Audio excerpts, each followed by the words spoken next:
नमस्कार दोस्तों, आज मैं आपको बृहस्पतिवार की भगवान विष्णु जी की व्रत कथा के बारे में जानकारी दूंगी। बृहस्पतिवार का दिन भगवान विष्णु को समर्पित है। कहते हैं कि जो व्यक्ति हर गुरुवार को भगवान विष्णु जी की पूजा उपासना करता है, वह गुरुवार की कथा सुनता है। गुरु बृहस्पति और भगवान विष्णु की अपार कृपा उन पर होती है तथा उनकी सभी परेशानियां दूर हो जाती है। गुरुवार की व्रत कथा और पूजा के कुछ नियम हैं जिनको बड़ी ही सावधानी से पालन करना चाहिए। गुरुवार व्रत की कथा। जो व्यक्ति श्रद्धा भाव से गुरुवार को भगवान विष्णु की पूजा करता है और कथा कहता है, सुनता है, उनकी गरीबी और कष्ट भगवान विष्णु स्वयं दूर कर देते हैं तथा उनके जीवन में सुख समृद्धि की प्राप्ति करते हैं। बृहस्पतिवार के दिन सूर्योदय से पहले उठें और नित्य क्रम से निवृत्त होकर पीले रंग के वस्त्र पहने। इसके बाद पूरे घर में गंगा जल छिड़कें और बाद में पूजा घर में श्री हरि विष्णु जी की मूर्ति स्थापित करें। पीले रंग के गंध पुष्प और अक्षत चढ़ाएं। इसके बाद चना, गुड़ और मुनक्का चढ़ाकर विधि विधान से पूजन शुरू करें। इसके बाद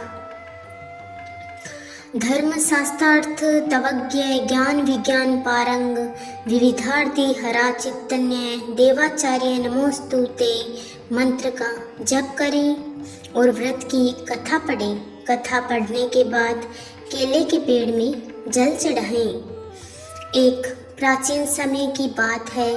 भारतवर्ष में एक राजा का राज्य हुआ करता था। वह बड़ा प्रतापी और दानी राजा था। वह नित्य गरीबों और ब्राह्मणों की सेवा सहायता करता। वह प्रतिदिन मंदिर में भगवान के दर्शन करने जाता, लेकिन यह बात उनकी रानी को अच्छी नहीं लगती। वह न ही पूजन करती थी और न ही दान करने में उनका मन लगता। एक दिन राजा शिकार खेलने वन को गए हुए थे तो रानी और दासी महल में अकेले थी। उसी समय बृहस्पति देव साधु भेष में राजा के महल में भिक्षा के लिए गए और भिक्षा मांगी तो रानी ने भिक्षा देने से मना कर दिया। रानी ने कहा कि हे साधु महाराज, मैं तो दान पुण्य से तंग आ गई हूँ। इस कार्य के लिए मेरे पतिदेव ही बहुत है। अब आप ऐसी कृपा करें कि सारा धन नष्ट हो जाए तथा मैं आराम से रह सकूं। साधु ने कहा, देवी तुम तो बड़ी अजीब हो। धन और संतान से कौन दुखी होता है? इसकी तो सभी कामना करते हैं। पापी भी पुत्र और धन की इच्छा करते हैं। अगर तुम्हारे पास धन अधिक है तो भूखे मनुष्यों को भोजन कराओ, प्याऊ लगवाओ, ब्राह्मणों को दान दो, कुआं, तालाब, बावड़ी, बाग बगीचे आदि का निर्माण करवाओ, मंदिर, पाठशाला, धर्मशाला बनवाकर दान दो, निर्धनों की कुंवारी कन्याओं का विवाह कराओ, साथ ही यज्ञ आदि कर्म करो, अपने धन को शुभ कार्य में खर्च करो। ऐसे करने से तुम्हारा नाम परलोक में सार्थक होगा एवं स्वर्ग की प्राप्ति होगी। लेकिन रानी पर उपदेश का कोई प्रभाव नहीं पड़ा। वह बोली, महाराज मुझे ऐसे धन की आवश्यकता नहीं जिसको मैं अन्य लोगों को दान दूं, जिसको रखने और संभालने में ही मेरा सारा समय नष्ट हो जाए। अब आप ऐसी कृपा करें कि सारा धन नष्ट हो जाए और मैं आराम से रह सकूं। साधु ने उत्तर दिया, यदि तुम्हारी ऐसी इच्छा है तो जैसा मैं तुम्हें बताता हूँ तुम वैसा ही करना। बृहस्पतिवार को घर को गोबर से लीपना, अपने केशों को पीली मिट्टी से धोना, राजा से कहना वह बृहस्पतिवार को हजामत बनवाए, भोजन में मांस मदिरा खाना और कपड़ा धोबी के यहाँ धुलने डालना। ऐसा करने से 7 बृहस्पतिवार में ही आपका सारा धन नष्ट हो जाएगा। इतना कहकर वह साधु महाराज वहां से अंतर्ध्यान हो गए। इस इसके बाद रानी ने वही किया जो साधु ने बताया था। 3 बृहस्पतिवार बीते ही थे कि उनका समस्त धन संपत्ति नष्ट हो गया और भोजन के लिए राजा रानी तरसने लगे। तब एक दिन राजा ने रानी से कहा कि तुम यहाँ पर रहो, मैं दूसरे देश में चाकरी के लिए चला जाऊँ, क्योंकि यहाँ पर मुझे सभी मनुष्य जानते हैं, इसलिए कोई कार्य नहीं कर सकता। देश चोरी परदेश भीख बराबर है। ऐसा कहकर राजा परदेश चला गया। वहाँ जंगल को जाता, लकड़ी काट कर लाता और शहर में बेचता। इस तरह अपना जीवन व्यतीत करने लगा। इधर राजा के बिना रानी और दासी दुखी रहने लगी। किसी दिन भोजन मिलता और किसी दिन जल पीकर ही रह जाती। एक समय जब रानी और दासियों को 7 दिन बिना भोजन के रहना पड़ा तो रानी ने अपनी दासी से कहा, हे दासी, पास ही के नगर में मेरी बहन रहती है, वह बड़ी धनवान है, तो उसके पास जा आ और 5 सेर बेझर मांग कर ले आ, ताकि कुछ समय के लिए थोड़ा बहुत गुजर बसर हो जाए। दासी रानी की बहन के पास गई। उस दिन बृहस्पतिवार था। रानी की बहन उस समय बृहस्पतिवार की कथा सुन रही थी। दासी ने रानी की बहन को अपनी रानी का संदेश दिया, लेकिन रानी की बहन ने कोई उत्तर नहीं दिया। जब दासी को रानी की बहन से कोई उत्तर नहीं मिला तो वह बहुत दुखी हुई, उसे क्रोध भी आया। दासी ने वापस आकर रानी को सारी बात बता दी। सुनकर रानी ने कहा कि दासी, इसमें उसका कोई दोष नहीं है। जब बुरे दिन आते हैं तब कोई सहारा नहीं देता। अच्छे बुरे का पता विपत्ति में ही लगता है। जो ईश्वर की इच्छा होगी वही होगा। यह सब हमारे भाग्य का दोष है। यह कहकर रानी अपने भाग्य को कोसने लगी। उधर रानी की बहन ने सोचा कि मेरी बहन की दासी आई थी, लेकिन मैं उससे नहीं बोली, इससे वह बहुत दुखी हुई होगी।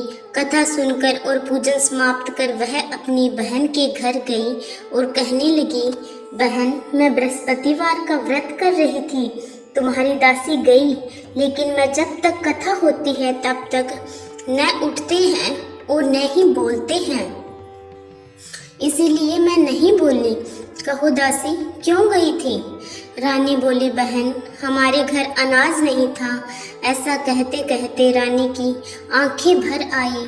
उसने दासियों समेत 7 दिन तक भूखा रहने की बात भी अपनी बहन को बता दी। इसलिए मैंने दासी को तुम्हारे पास 5 सेर बेझर लेने के लिए भेजा था। रानी की बहन बोली, बहन देखो, बृहस्पति देव सबकी मनोकामना पूरी करते हैं। शायद तुम्हारे घर में अनाज रखा हो। पहले तो रानी को विश्वास नहीं हुआ, परंतु बहन के आग्रह करने पर उसने दासी को अंदर भेजा। दासी घर के अंदर गई तो वहाँ पर उसे एक घड़ा बेझर से भरा मिल गया। उसे बड़ी हैरानी हुई। उसने बाहर आकर रानी को बताया। दासी रानी से कहने लगी, हे रानी, जब हमको भोजन नहीं मिलता तो हम व्रत ही तो करते हैं, इसलिए क्यों ना इनसे व्रत और कथा की विधि भी पूछ ली जाए, हम भी व्रत किया करेंगे। दासी के कहने पर रानी ने अपनी बहन से बृहस्पति व्रत के बारे में पूछा। उनकी बहन ने बताया, बृहस्पतिवार के व्रत में चने की दाल, गुड़ और मुनक्का से विष्णु भगवान का केले की वृक्ष की जड़ में पूजन करें, दीपक जलाएं और कथा सुने।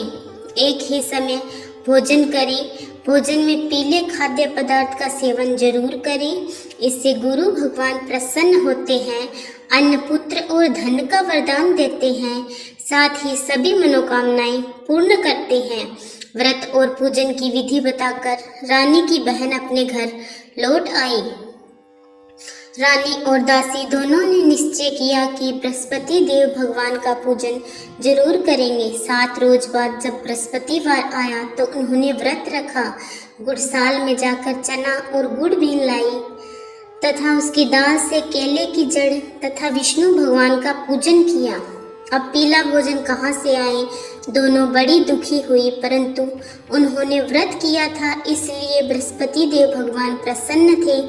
एक साधारण व्यक्ति के रूप में वे 2 थालों में पीला भोजन लेकर आए और दासी को देकर बोले, हे दासी, यह भोजन तुम्हारे और रानी के लिए है, इसे तुम दोनों ग्रहण करना। दासी भोजन पाकर प्रसन्न हुई। उसने रानी से कहा, चलो रानी जी, भोजन कर लो। परंतु रानी को भोजन आने के बारे में कुछ भी नहीं पता था, इसलिए उसने कहा कि जा तू ही भोजन कर, क्योंकि तू व्यर्थ में हमारी हंसी उड़ाती है। तब दासी ने कहा, एक व्यक्ति भोजन दे गया है। तब रानी ने कहा, वह व्यक्ति तेरे लिए ही भोजन दे गया है, तू ही भोजन कर। तब दासी ने कहा, वह व्यक्ति हम दोनों के लिए 2 थालों में सुंदर पीला भोजन देकर गया है, इसलिए मैं और आप साथ साथ भोजन करेंगे। यह सुनकर रानी प्रसन्न हुई और दोनों ने गुरु भगवान को नमस्कार कर भोजन किया। इसके बाद से वे प्रत्येक बृहस्पतिवार को गुरु भगवान का व्रत और पूजन करने लगे। बृहस्पतिवार भगवान की कृपा से उनके पास धन हो गया, लेकिन रानी फिर पहले की तरह आलस्य करने लगी। तब दासी बोली, देखो रानी, तुम पहले भी इस प्रकार आलस्य करती थी, तुम्हें धन रखने में कष्ट होता था, इस कारण सभी धन नष्ट हो गया। अब गुरु भगवान की कृपा से धन मिला है तो फिर तुम्हें आलस्य होता है। बड़ी मुसीबतों के बाद हमने ये धन पाया है, इसीलिए हमें दान पुण्य करना चाहिए। अब तुम भूखे मनुष्य को भोजन कराओ, प्याऊ लगवाओ, ब्राह्मणों को दान दो, कुआं, तालाब, बावड़ी और बाग बगीचे आदि का निर्माण कराओ, मंदिर, पाठशाला और धर्मशाला बनवाकर दान दो, निर्धनों की कुंवारी कन्याओं का विवाह कराओ, साथ ही यज्ञ आदि कर्म करो। अपने धन को शुभ कार्य में खर्च करो, जिससे तुम्हारे कुल का यश बढ़े और स्वर्ग प्राप्त हो और पितृ प्रसन्न हो। दासी की बात सुनकर रानी शुभ कार्य करने लगी, उनका यश फैलने लगा। एक दिन रानी और दासी आपस में विचार करने लगी कि न जाने राजा किस दशा में होंगे, उनकी कोई खोज खबर भी नहीं है। उन्होंने श्रद्धा पूर्वक बृहस्पति भगवान से प्रार्थना की कि राजा जहाँ कहीं भी हो शीघ्र ही वापस आ जाएं। उसी रात्रि को बृहस्पति देव ने राजा को स्वप्न में कहा कि हे राजा, उठ, तेरी रानी तुझको याद करती है, अपने देश को लौट तक जा। राजा प्रातःकाल उठा और जंगल से लकड़ी काटने के लिए जंगल की ओर चल पड़ा। जंगल से गुजरते हुए विचार करने लगा कि रानी की गलती से उसे कितने दुख भोगने पड़े। राजपाट छोड़कर जंगल में आकर रहना पड़ा और जंगल से लकड़ी काटकर शहर में बेचकर गुजारा करना पड़ा और अपनी दशा को याद करके व्याकुल होने लगा। उसी समय राजा के पास बृहस्पति देव साधु के वेश में आकर बोले, हे लकड़हारे, तुम इस सुनसान जंगल में किस चिंता में बैठे हो, मुझे बताओ। यह सुनकर राजा के नेत्रों में जल भर आया। साधु की वंदना कर राजा ने अपनी संपूर्ण कहानी सुना दी। महात्मा दयालु होते हैं। वे राजा से बोले, हे राजा, तुम्हारी पत्नी ने बृहस्पति देव के प्रति अपराध किया था, जिसके कारण तुम्हारी यह दशा हुई। अब तुम चिंता मत करो, भगवान तुम्हें पहले से अधिक धन देंगे। देखो, तुम्हारी पत्नी ने बृहस्पतिवार का व्रत शुरू किया है। अब तुम भी बृहस्पतिवार के व्रत में चने की दाल, गुड़ और मुनक्का से विष्णु भगवान का केले की वृक्ष की जड़ में पूजन करो तथा दीपक जलाकर कथा सुनो। उस दिन एक ही समय भोजन करना, लेकिन भोजन में पीले खाद्य पदार्थ का सेवन जरूर करना। भगवान तुम्हारी सब कामनाओं को पूर्ण करेंगे। साधु की बात सुनकर राजा बोला, हे प्रभु, लकड़ी बेचकर तो इतना पैसा नहीं बचता जिससे भोजन के उपरांत कुछ बचा सकूं। मैंने रात्रि में अपनी रानी को व्याकुल देखा है। मेरे पास कोई साधन नहीं जिससे उसका समाचार जान सकूं। फिर मैं कौन सी कहानी कहूं, यह भी मुझको मालूम नहीं।